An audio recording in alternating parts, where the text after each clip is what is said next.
Good morning. My name is Valerie Adams. This video this morning is about the Tuscaloosa County Department of Human Resources for the denial of SNAP/food stamps.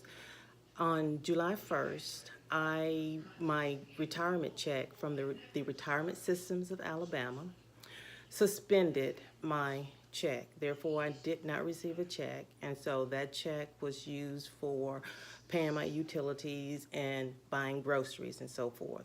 My Social Security check is for my mortgage payment. So, as a result of the retirement system terminating or suspending my retirement check, I knew that I could file for food stamps because this is a temporary situation, and I know that I was not going to be on food stamps forever, because as soon as this get resolved, basically I should be able to take care of myself, especially buy food, once my retirement check starts back. But my retirement check has not started back. So it stopped. I did not receive one July 1st. So in July, I applied for food stamps. I received my notice on July 6th that my application was accepted. Okay, on August 2nd, it was denied. It was denied because of excessive income.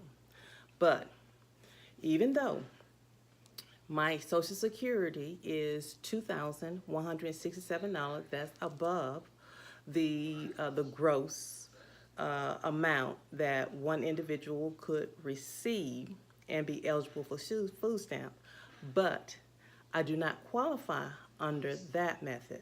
That's the regular method. That's the non-elderly or non-disabled. I am disabled. So my qualification, I do not have to qualify for the gross amount. I have to qualify for the net amount after all the deductions. And so, of course, I turned in all the paperwork. I turned in my mortgage statement, which is $1,184, my insurance, taxes.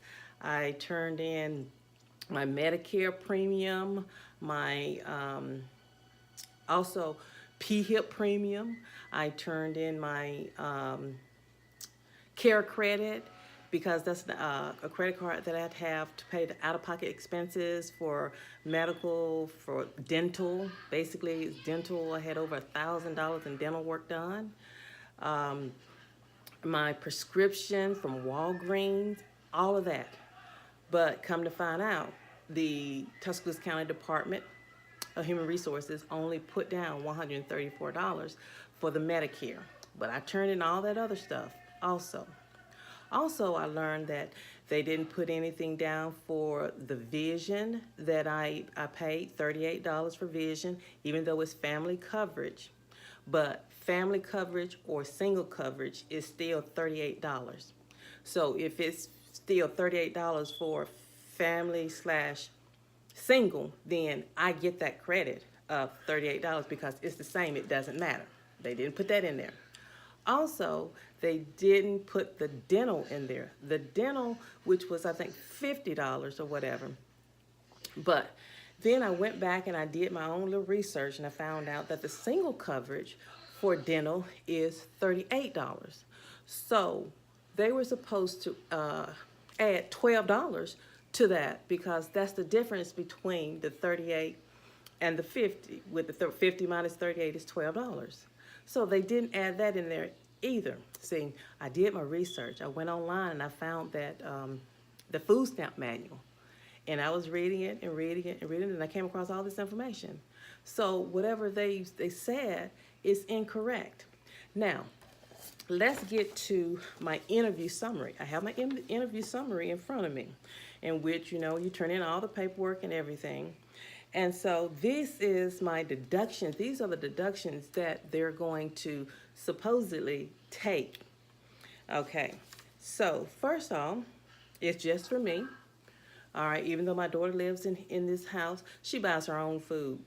She buys her own food from With Dixie, where she works, and all that kind of stuff. And she and I don't like some of the foods that she buys, and so she buys her own food, and that's fine with me. And I want her to be an independent person and so forth.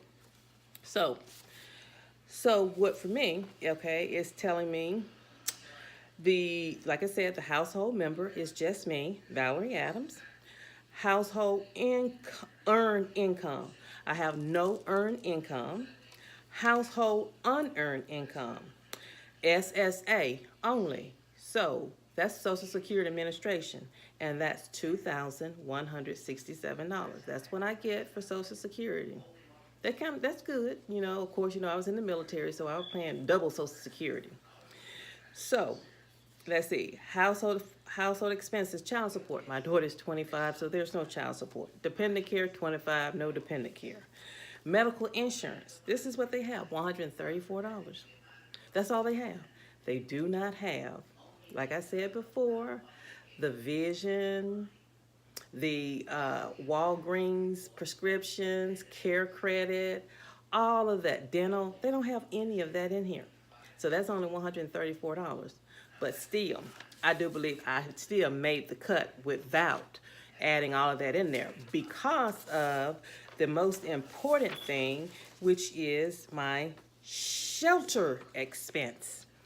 Shelter expense, $1,181.78.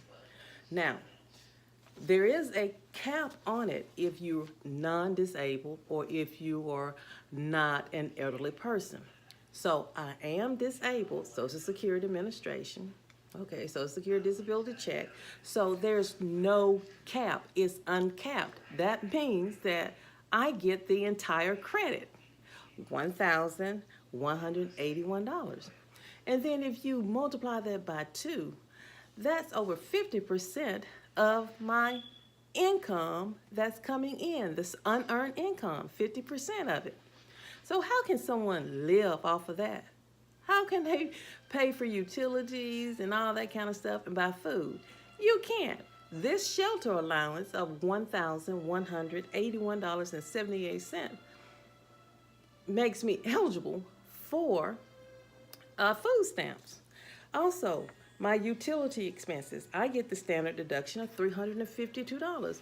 So if you add all of that up, and then you subtract it from $2,167, you get about $499.22 left. And then that's my net income, $499.22. So that's way less than the net income of $1,005 that a person has to have in order to be eligible for food stamps. So why was I denied food stamps in the beginning? Well, I tell you why. Nothing. The state of Alabama wants me to have nothing. Anytime I went for assistance, I was denied. This is not the first time with the Department of Human Resources. I have documentation from 2014, 2015 with the same effect. When they told me during that particular time I was not on Social Security, my Social Security disability was on appeal, but I was receiving my retirement check from the retirement systems of Alabama. And that was $2,008. That's all I was receiving, $2,008. January 1, 2015. Until March 2016 when my appeal was approved for Social Security. I was denied food stamps. And I still had the mortgage of $1,184. So how is that possible? Well, I'm here today because I have a hearing today at 10 o'clock at the Tuscaloosa County Department of Human Resources. So I expect that they are probably going to try to antagonize me or provoke me or make me get angry so I can just get all rude and disrespectful in a government building. But this mind doesn't work like that. That's a government building. If you act up in a government building, that's it. They will throw you in jail. I have better sense than that. But I know that I qualify for these food stamps. Now, prior to this hearing, I received a call from the Tuscaloosa County Department Human Resources indicating, that I told them that I wanted to have a conference, so I had a telephone conference. And the lady tried to tell me that all of my shelter allowance was not added, only a percentage was added. Then I told her, what was the percentage added? She couldn't tell me the percentage. I said, well, that's not in the manual. I said that's not being very transparent. Then everything should be in the manual. What percentage that you use to decide what for my shelter expense?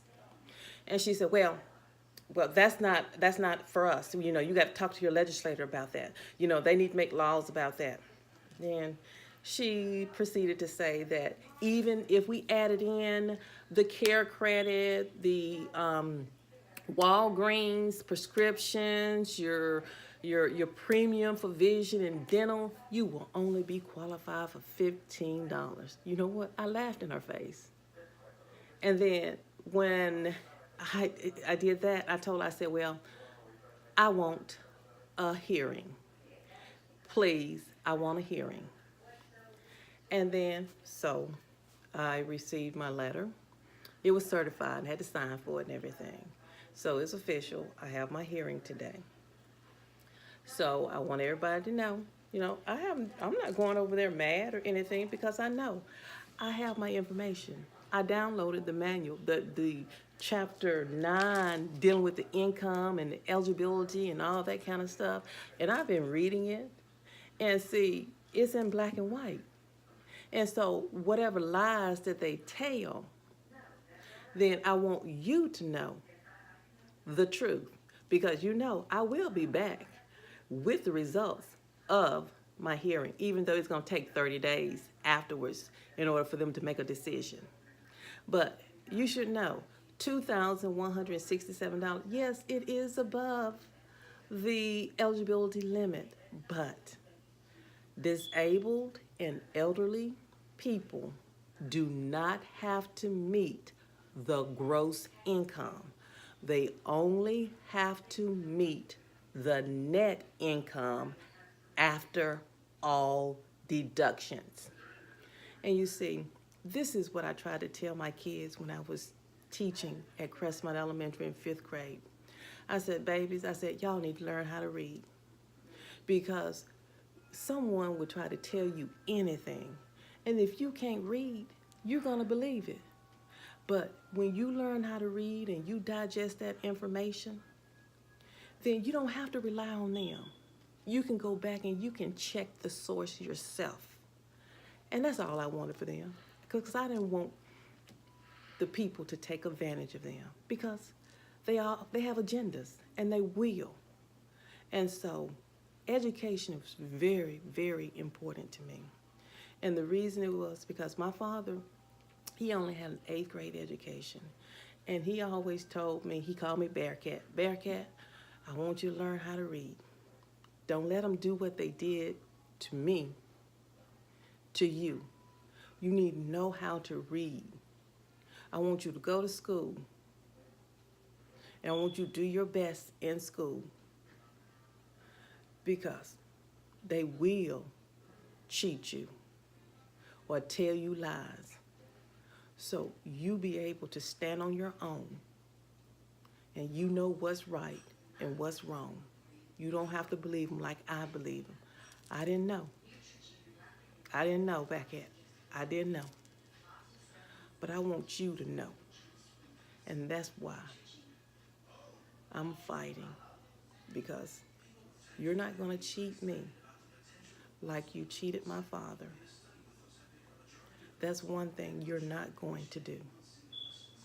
Everyone, have a blessed day. And I will be getting back with you after the hearing to let you know what went down.